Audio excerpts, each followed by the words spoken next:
Our donation button is in the description of the video. The right hand. Every guitar player's got their own way of doing it. And I don't know how anybody else does it. Okay? So don't fucking ask me. I'm not that interested in shit like that. But anyway, I just came back from Arvada, Colorado, right outside of Denver. Did a teaching camp with Frank Vignola, myself, Pasquale Grasso, who, by the way, I think is the greatest guitar player I've ever heard in my entire life. Who else was there? Beth Marlis. She's the head of the MIT, the guitar school in LA. Jocelyn Gould, very good player. I know I'm leaving a shitload of people. No, I'm talking about the camp. Oh, Gary Mazzaropi was there, the bassist. Got to teach the guitar players how to comp for a bass player. Really good stuff. And then there was the Rocky Mountain Archtop Festival, sponsored by Henriksen Amplifiers. And there was a shitload of guitar players that were hired to do that. Got to hang out with Rodney Jones. What a nice man and a fantastic guitar player.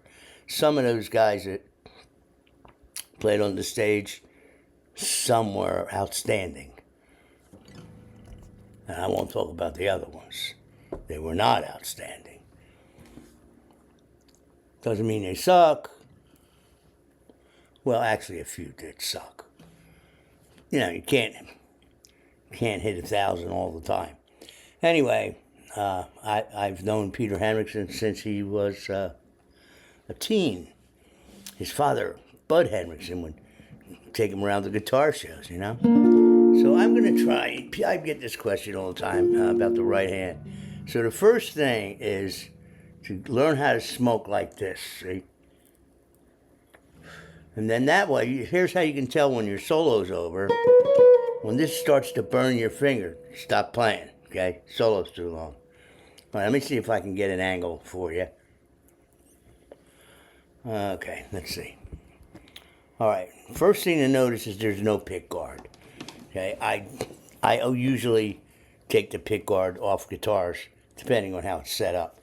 But I don't touch this. I don't do any of that. Here's the basic.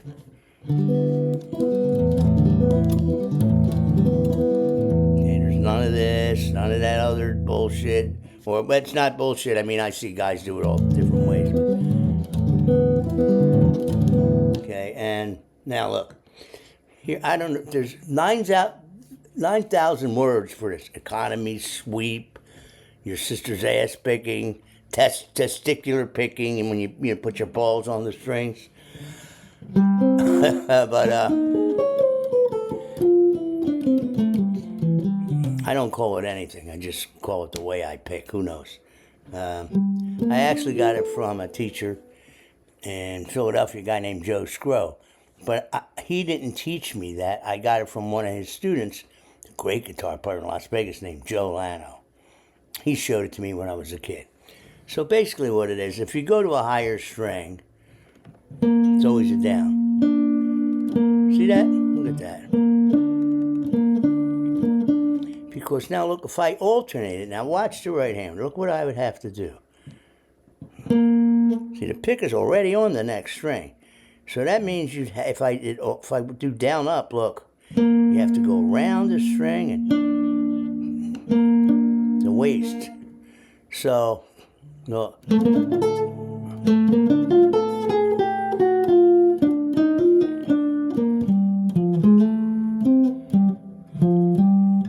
Except Parker did it.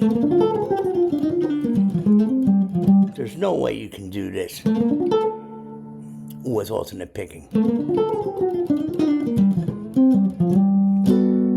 So when I started to listen to saxophone players,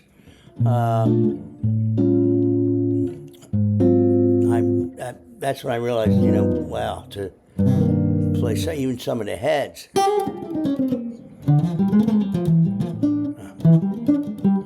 that I could never do it alternate picking, you know.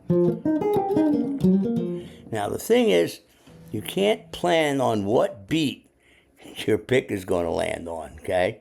So you need to be able to do these scales or exercises start with an up pick, so with a down pick, okay? Now, listen, you only have two choices, down or up. And forget about what beat you're going to play it on, okay? Down or up. So, look, I'm going to play a C scale here. Down, up. Let me show you the right hand. There you go. Down, up. See, look at that. I'm in between the strings here. See that? Down, up, down, up, down, down, up, down. Do it again.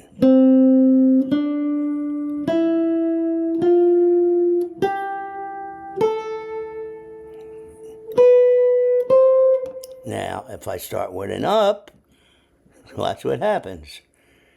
Up, down, down. Now start with the upstroke. Start with a downstroke. They should sound the same. Which means that the down pick and the up pick have to sound the same. How do you do that? Here's how I did it.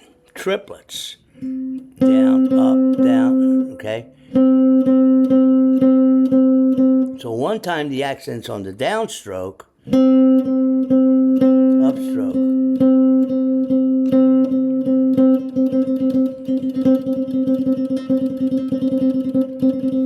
Okay, now if I start with an up, same thing.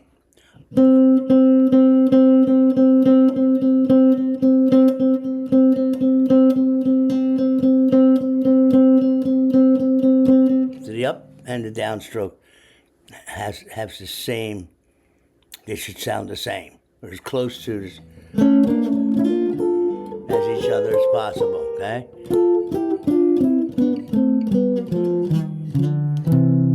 And that's basically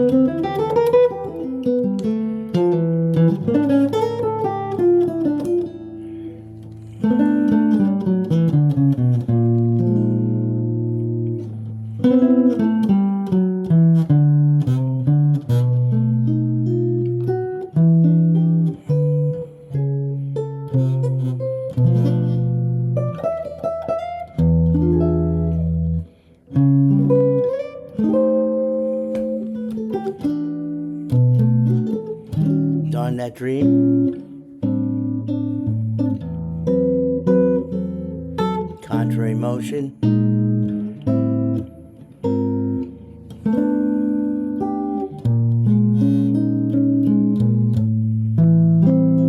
I'm in time now.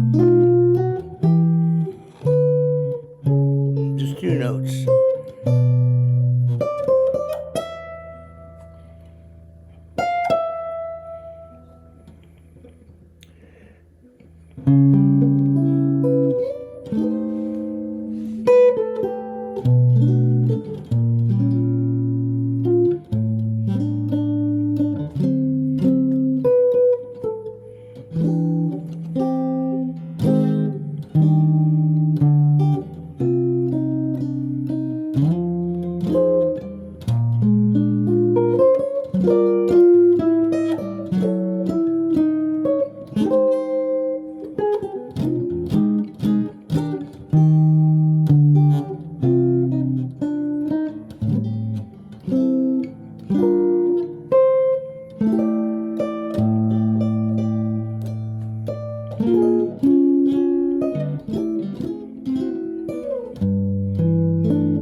Triad with B and a bass. Here's the B flat triad.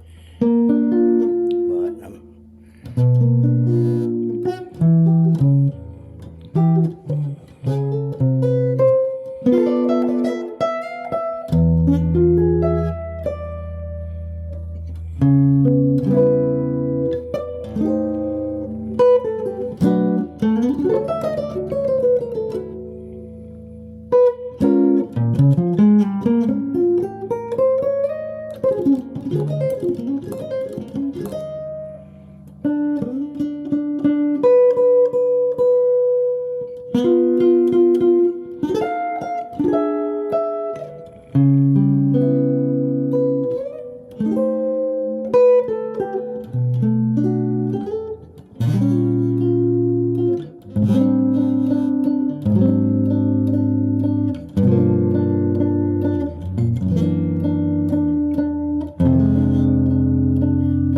I put flat wound strings on it. Depends on the guitar. I mean, this is a thin body guitar. It's not very big, so I put flat wounds on it. Not because that guy didn't like the scratchy sounds on it. So in other words, look, listen to the guitar without any sound. So you can hardly hear it. So that's why I put flats on it.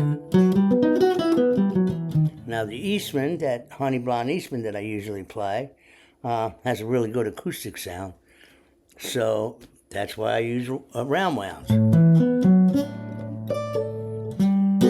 Anyway, when these things get published, okay, when we go through the whole YouTube process, the comments are turned off, okay? So some people log in as soon as they go up and they go, turn the comments on. You have to give me a chance to turn them on, all right? Now, once it goes into your browser, when you come back to the video, it doesn't reload it again.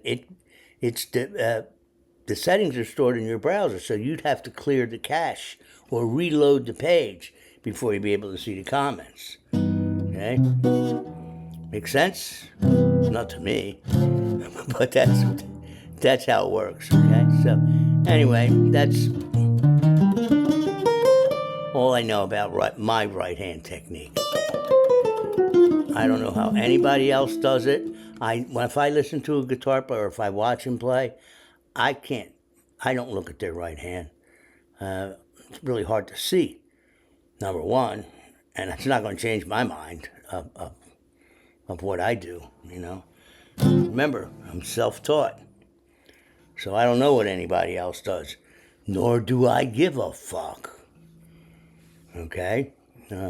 I hear lots of great guitar players, and they're doing it a different way than me. So it's not guitar minutiae, once again, you know. Concentrate on the music, on the notes, if you like the music or not how somebody's right hand does it. You know, you can't hear picking on a CD. Just remember that.